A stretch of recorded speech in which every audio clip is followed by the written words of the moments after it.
Welcome back into A to Z Sports. Andrew Goldstein here with Zach Weiss, Cole C. Cooper behind the camera now. And we are here with Point Park University men's soccer team midfielder, team captain Alex Sala. Alex, how are you doing today? I'm good, how are you? I'm doing real good, thanks. So, big win against Damon yesterday. How do you feel after the win? Yeah, it was a good win. I'd say it's not conference no more like last year. I think last year it was way more important to get those wins than it was this year, but it was important for our confidence after 3 non-conference losses in a row to get back on track, to get a 4-4 record, so we can hopefully get a positive record after next weekend and clinch the first spot for the playoffs by winning our last conference game. Not this Sunday, next Saturday. October 6th, that'd be versus Cincinnati Christian. Yes, exactly. You have that bye time where you have that little bit of time off. You get to watch the alumni match, and that might be a little fun. But just what are you going to address during this time off? We'll address certain things tactically. We'll work on our physical condition. Now we got time, I think, for the first time this year to really work, to practice, not only prepare for games, since we had a game every 3 days for the last 4 weeks.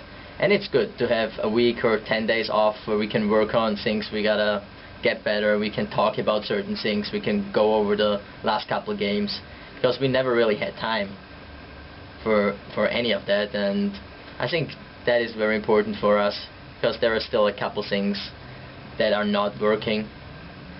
Communication, also in positioning, and I think we figured out pretty well who is playing where and where we want to use certain players at this point, but it's still that not everything's working out perfect. Like I said, we're 4-4. Last year at this point we were 7-1, so there's still a lot to work on. Kevin Taylor mentioned to me yesterday, when you came off the field you were smiling. And he says he barely ever sees you smile just because you're so serious and so intense on the field. Is that a big part of your game? Yeah, I'm usually not smiling too much on the field. I'm pretty focused on what I have to do, what we have to do as a team, but it was nice to get taken out 5 minutes before the end, knowing we have that win. We beat them again. It's the 4th time in the last 2 years, and I was really satisfied with the way we played, honestly. We missed a lot of chances, which we did over the whole season, but for the first time I felt like we played the right way. We played well, we moved the ball, we played the ball into the middle, and we were passionate with the ball. We had a lot of possession, and I was really happy about that. That's why I was smiling, I guess. Just how important of a hurdle, before this win against Damon, all of your wins were against conference opponents, and you had your trouble with non-conference opponents. So what did that win mean to you to kind of get that win against a non-conference opponent?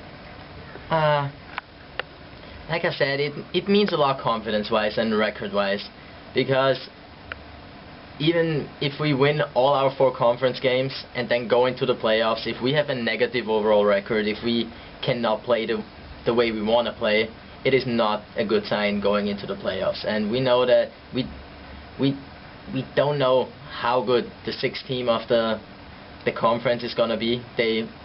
We won't play them before playoffs because it's a team from Alabama and it's just too far away to play them during the year. So we don't know how good they will be. We know that Asbury is going to be tough, and we gotta get our game going. We gotta get our confidence up, and the only way to do that is by winning games. And we only have 4 conference games during the season, so we need to get those wins, and they are very important. And yesterday was a good win. We played well, and it gives us confidence. The way you did beat Asbury and then Brescia in back-to-back days, you were talking to me about this last week when we were talking. You were on the bus for 20 hours, you played 200 minutes, and then you got those 2 big conference wins. What was it like to beat both of those teams in back-to-back days? In the dramatic style that you did against Asbury, you won in double overtime, and against Brescia, you had the 2-0 hole at halftime, and you came back to win 3-2, and obviously you were a big part of both of those games. I think that was really a big step for the team. I would even say the biggest step for the team, because both games, even though we were leading Asbury 1-0, after that tie 3 minutes before the end of regulation, we were kind of down, and we managed to get back on track and still win the game. And on Saturday against Brescia, the same thing. We were down 2-0, and we managed to come back and get a win, which we haven't done over the last 3 years. I don't think, no, we never turned a 2-0 into a win. So that was really important for the team, to be able to believe in yourself, even though you're down, even after something bad happens, that you can still win a game and come back. Just looking at the numbers here, you guys have had kind of a slow start to start the games, 5-3, but in the second half, 12-6, you're outscoring your opponents. Just what's been that difference in that second half and getting back into it? Overall, or just overall? Yes. I think we're in decent shape, and we have a pretty good bench in my eyes. Like yesterday, the both goals were scored by players from the bench, and other teams sub too, and their players usually are weaker than their starters, and we really have a couple players on the bench that we can bring in, and they can really bring something, especially to the offense. And we have a hard time in the first 45 minutes to really figure out our opponent right now and score goals. And the longer the game goes, at least the last 2 weeks it was like that, the better we get into it, and we'll finally find the net sometimes.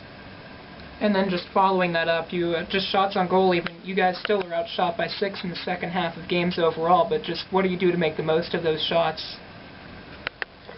There are a lot of teams that take every shot that they can possibly take. We try to get quality shots off. Sometimes we even try too much and try. Coach once said, walk the ball over the line. So we're not where we want to be with that. We need to get more shots off, but we're trying as hard as possible to get quality shots on target, and I think we get most shots on target and not somewhere in the sky or in the woods, but we gotta get better. Going back to yesterday's game, I believe you had 14 shots in the first half to, I think it was 3 for Damon, and I think 8 of them were from Francis Tabby. Obviously, he had a couple close-in chances. He hit a post and a crossbar. What's the key to being able to score some of those early goals, and how much would getting an early lead in the first half help the team? An early lead, in my eyes, that's the key, especially for this team. I don't think we've ever lost a game that we were up 1-0 in the last 2 years, and Francis gets his shots off because he is fast. He's a really good striker, and he gets into those positions, he gets into those spaces, and the midfield tries to give him the ball as much as possible, which we were able to do yesterday. But for some reason right now he kind of struggles with scoring. But yeah, the only way out is keep doing what you do, try even harder, take as many shots, as quality shots as you can, and at some point the ball will go in. And I am pretty sure, I'm actually 100% sure that he will still get a lot of goals this year, because once those 1 or 2 balls go in and he gets the opportunities, he gets the shots, like you can see on the stat sheet, he will score a lot of goals. There's been a new face that hasn't exactly been new to you, and that's been the face of Shane Lucas. Just as a coach, just what has he brought to the team and helped the team with?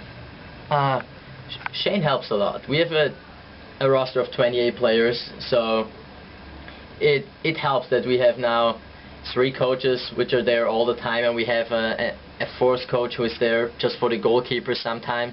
and it just helps during practice, and because individual practice, practicing with certain groups individually helps the player so much more than just if the whole group does one thing. And he talks to players individually. He has been in those situations. He played here for 4 years. He was with the team for 5 years. He has a lot of experience, and that can obviously help the team a lot. You've gotten off to, like you said, a decent start, but you wanted to get off to a better start, obviously. Like you said, last year at this time you were 7-1. I guess you're about halfway done with the season now, maybe even a little further than halfway done. What do you predict for the rest of the year for you guys?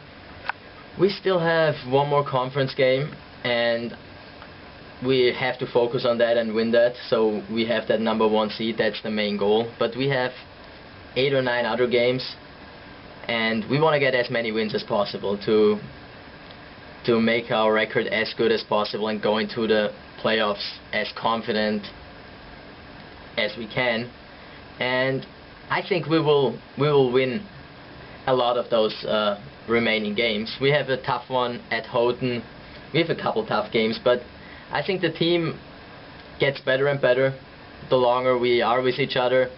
You always got to see that we had 18 new players, some incoming freshmen, some transfers, and we're getting better from week to week, and I assume that we will end up with a positive record. I can't give you a number right now what we're really aiming for, but we're just trying to win every game we can. All right, that's it. Thank you, Alex, for coming in. The alumni game is Saturday, September the 29th at Green Tree. Be there or be square. Their next game is Tuesday, October the 2nd at Wittenberg, Ohio. Saturday, October 6th against Cincinnati Christian is their return to the home returning, I guess, against Cincinnati Christian. Kickoff on that is 2 p.m. Again, for more information on that, pointpark.edu/athletics. Alex, thanks so much for coming in as always. Thank you.